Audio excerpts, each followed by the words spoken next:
There is a difference between buying something expensive and buying something that quietly makes you poorer every month you own it.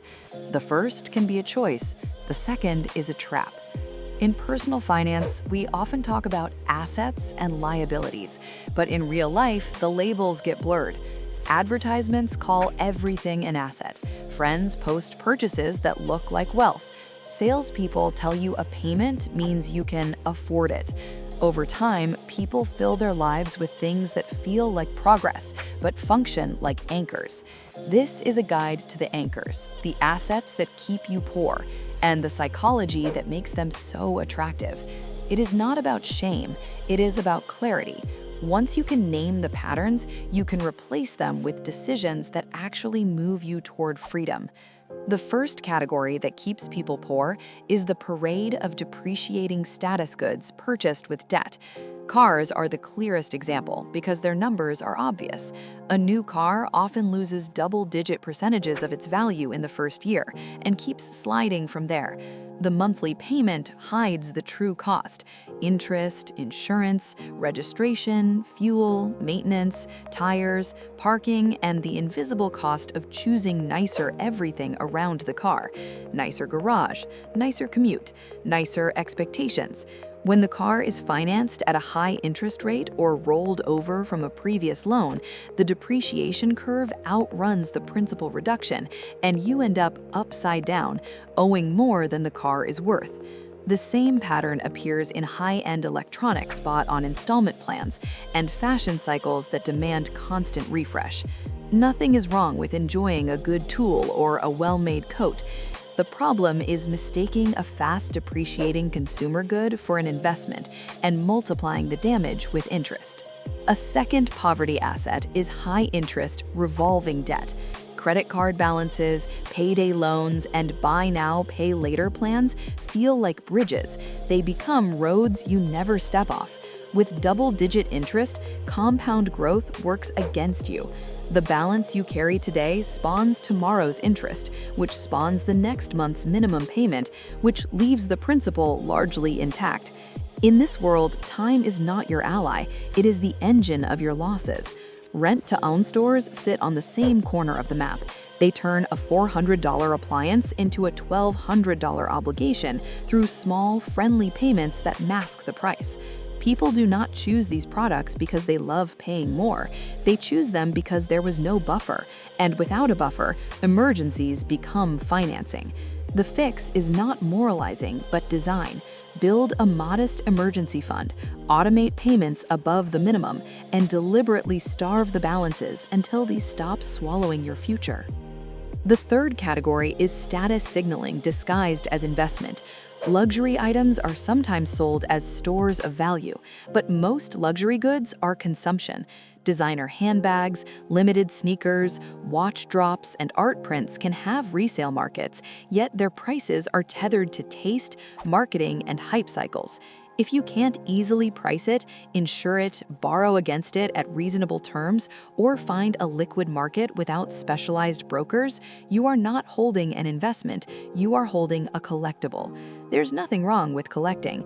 Trouble starts when people spend investment money on collectibles and then justify the purchase by telling themselves it holds value. The wealth drain is not only financial, it locks you into a treadmill where you must keep buying to remain current. The habit of signaling eats the budget that could have been compounding quietly in assets that do not care whether they are seen. Oversized housing is another asset that quietly keeps owners poor. A home can be a wonderful purchase. It can also be a very expensive rental from the bank. The payment is only the opening act. Add taxes, insurance, HOA dues, utilities sized for bigger rooms, furnishings to fill them, landscaping, repairs, and the occasional renovation. If the mortgage is so large that it forces you to forego investing or to carry revolving debt, the house is functioning like a cash vacuum. Long commutes add a second taxonomy of costs: fuel, maintenance, and hours you cannot sell or enjoy. Timeshares sit in the same neighborhood. The pitch is own a slice of paradise. The reality is annual dues, special assessments, inflexible booking, poor resale value, and contracts that take a lawyer to unwind. A vacation property you rarely use and cannot rent legally or profitably is not a second home, it's a subscription to a worry. Education debt without return is a classic poverty engine. Education itself is an asset. Credentials that don't raise earning power enough to service their cost are not. For-profit programs that promise fast tracks to high-paying careers often deliver low completion rates and weak placement. Boot camps and certificates can be excellent when aligned to demand and paired with portfolios and networks. They are financial traps when chosen for branding alone. The relevant question is simple. What is the payback period given realistic job outcomes in your geography? If the answer is unclear, proceed cautiously. The prestige premium decays rapidly when the work itself is undifferentiated and location is saturated. A cheaper path with hands-on proof of skill often beats a costly logo without leverage. Multi-level marketing, business-in-a-box packages, and high-ticket coaching schemes convert hope into inventory. The structure rewards recruiting more than selling to real customers, and the economics look like inverted pyramids because they are. People stock closets with products they can't move, burn relationships, and carry the cost on cards. The pitch borrows the language of ownership. The math mirrors the worst of retail. Contrast that with a small, boring service business with repeat demand and clear margins. One quietly prints cash and teaches you operations. The other wraps a liability in the costume of entrepreneurship and hands you sunk costs. Speculative vehicles misused as savings accounts keep people poor. Day trading with leverage, options strategies not fully understood, frequent flips in hot sectors, concentrated bets on single names or narratives, and casino-adjacent habits advertised as financial education are adrenaline, not compounding. A small sandbox for curiosity is fine. It should be sized like entertainment, not retirement. The hidden cost is not only losses, but behavioral damage. After a series of thrills, ordinary investing feels dull, and boredom is the emotional fee most people cannot pay. They chase novelty and abandon the slow, steady contributions that build quiet wealth. Illiquid toys masquerade as assets. Boats, RVs, project cars, and exotic pets where care is expensive become lifestyle taxes. The purchase price is a fraction of the true cost once storage, maintenance, insurance, depreciation, and transport are included. If you love the activity and budget for it after your wealth engine is secured, enjoy it. If you finance leisure before you finance freedom, you will experience the paradox of being busy with things and poor in options. The same logic applies to hobby gear that escalates through status ladders. The first camera is a tool. The fifth lens is often a talisman against the discomfort of practicing craft. Subscription creep is a modern poverty machine. Each subscription is a small decision. The bundle is a large one. Streaming, cloud storage, digital news, app suites, gaming passes, niche communities, meal kits, and subscribe and save conveniences can easily exceed a car payment without you noticing. Unused gym memberships are the punchline. The less visible drain is software and content that drips away cash for years. The fix is not asceticism. It's a quarterly audit with one rule. If you wouldn't sign up today at the current price, cancel and reconsider only if you miss it a month later. Money recaptured here belongs in assets that pay you back. Fee-heavy financial products convert your compounding into someone else's revenue. High-expense mutual funds, front-loaded share classes, complex structured notes, variable annuities with layers of riders, and permanent life insurance sold primarily as investments often promise protection and sophistication while charging you in ways that compound quietly against you. Some of these products have legitimate uses in edge cases.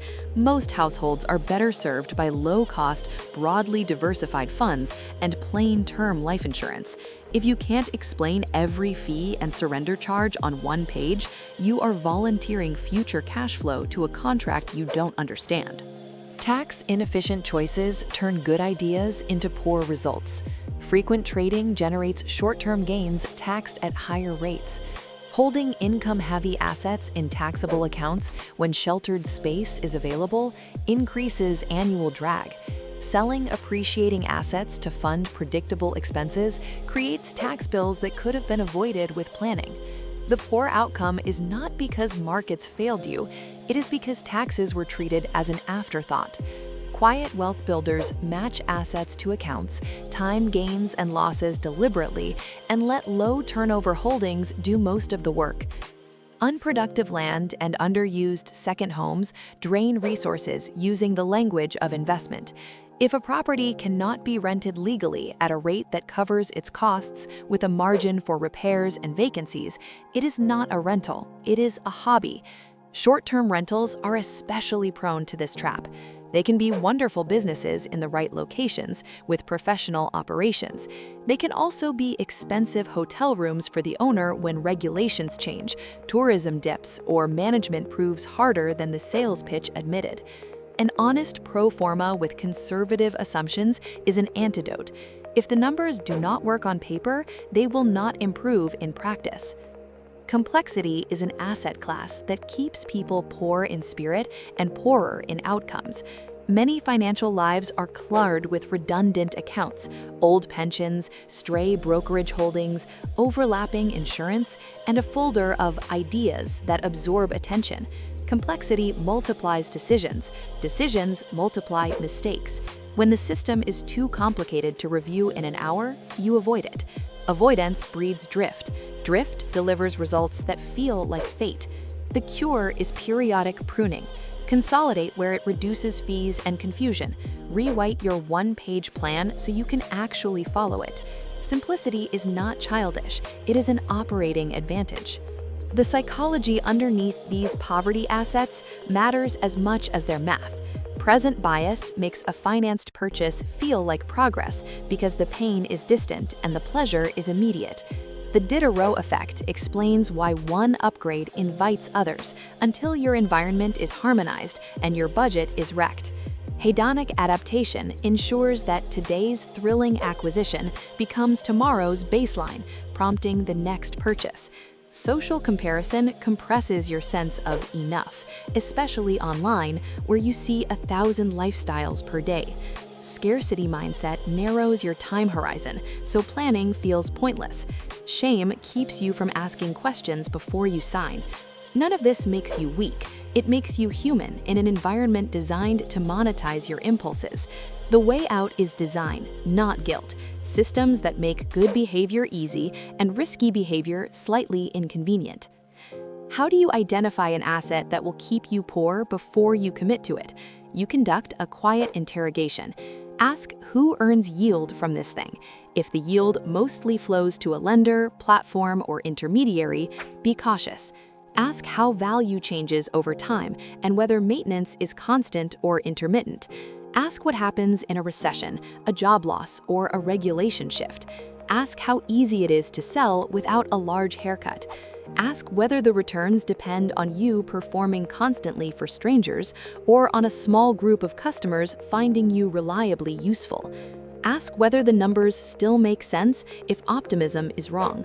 These questions are less exciting than a showroom, but they are how you avoid returning there with regret. Escaping poverty assets is not accomplished in a weekend of heroism. It is a sequence of plain moves repeated. You begin by stabilizing cash flow, so you are not forced to finance surprises. A modest emergency buffer turns a broken appliance into an errand instead of a loan application. You build automatic payments above minimums on any revolving debt and stop adding new balances. You right-size your car to one that costs less to insure, fuel, and maintain, ideally purchased used after the steepest depreciation is past. You downshift housing if the payment pushes investing out of your life, or you stay put longer and direct raises into assets instead of rooms. You cancel unused subscriptions and reinstall only the ones you genuinely miss. You exchange permanent insurance you don't need for term coverage that protects the people you love and reduce the difference to investments that compound for you, not for a policy. When you're ready, you replace poverty assets with wealth assets, not in a frenzy, but in a cadence. A low-cost, diversified portfolio becomes the backbone. If you like real estate, you do it with underwriting discipline and cash reserves. If you prefer business, you build something boring with recurring demand and fair pricing. You treat education as an asset by measuring outcome per dollar and demonstrating skill with real work. You build an owned audience slowly, a list of customers or readers who gave you permission to contact them, and you serve them instead of chasing algorithms. You keep legal, tax, and insurance hygiene tidy, so a small problem doesn't balloon into a life detour. You let time do what time does when you stop interrupting it. Consider a brief story of two paths. Two friends each receive a €5,000 windfall. One buys a used luxury watch, financed partly to keep cash free, telling himself it's an investment. He posts it, receives praise, and feels successful. 12 months later, the market for that model is softer. The loan took its payments, and the watch sits in a drawer, uninsured. The other friend splits the windfall. He retires a credit card at 23% APR and seeds a safety buffer. His monthly cash flow improves. He automates contributions to a global index fund and spends a portion taking his partner on a trip they planned in advance. A year later, there is nothing to photograph, but there is less stress, a habit installed, and the beginning of compounding. The second friend's life looks ordinary. His finances are anything but. Another story unfolds over a decade. A couple buys a house at the top of their budget because the bank approved it. For years, they feel house rich and cash thin. Renovations and furnishings keep them in a holding pattern of card balances paid just enough to avoid penalties. Vacations go on installment. Subscriptions fill the evenings they're too tired to plan. Meanwhile, their colleague rents a smaller place near work, bikes often, and invests the difference between what he could spend and what he does spend. He buys a reliable used car and drives it for 7 years. He negotiates bills annually and says no to upgrades unless they solve a real problem. 10 years on, the couple has a beautiful home and little else. The colleague has a boring apartment and financial independence in sight. Neither path is morally superior. One carries a quiet tax that the other avoided. A final note on dignity. Many people carry poverty assets not because they are careless, but because they were sold cleverly in hard seasons. They made the best choice they saw when time, money, and attention were scarce. Compassion is a better companion than contempt. The goal is not to replay old decisions with new shame. It's to make the next decision simpler and more aligned with the life you want. You do that by removing friction where you underperform and adding friction where you overspend, by keeping your plan on one page, by turning your money life into routines that survive tired days, and by carefully choosing which assets get to live with you for years. Wealth is as much subtraction as addition. You don't need another hustle if the hustles you fund are other people's. You need fewer anchors disguised as assets. When you stop renting status, financing boredom, and selling your future to fees, ordinary moves begin to work. You won't go viral for canceling a subscription or buying a sensible car. You'll go free. And in time, the balance sheet that no one sees will tell the story your public life never needed to perform.